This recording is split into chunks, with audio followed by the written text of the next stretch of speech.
Најмалку 2 лица загинаа, 15 се повредени при пожар во Германија. Инцидентот се случил во универзитетска болница во градот Бохум.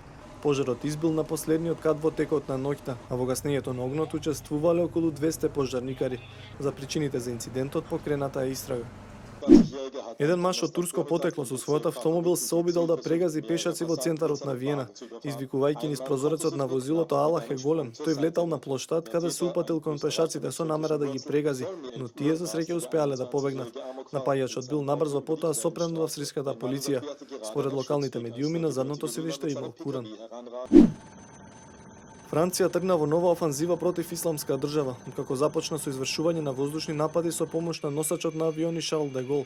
Главна цел на бомбардирањата се позициите на екстремистите во Мосул. Овој ирачки град е под контрола на джихадистите од пред 2 години, но најавена е голема офанзива за негово ослободување.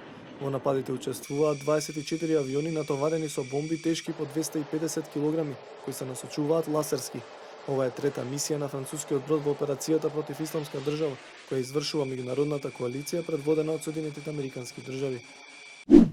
Соединетите американски држави ќе градат нова воена база во Африка, која ќе чини најмалку $50 милиони. Базата треба да биде изградена во градот Агадес во Нигер.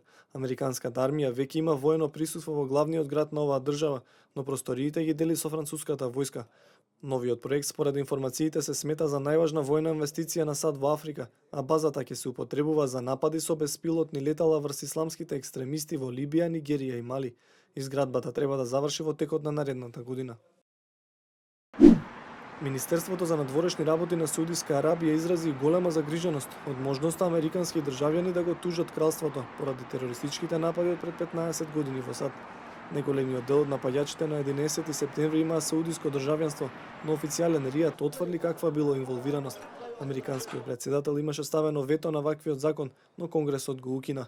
Обама укажа дека ова може да има негативни ефекти и контратужби кон САД. По реакциите во јавноста, дел од републиканските конгресмени соопштија дека се предомислиле во однос на законот.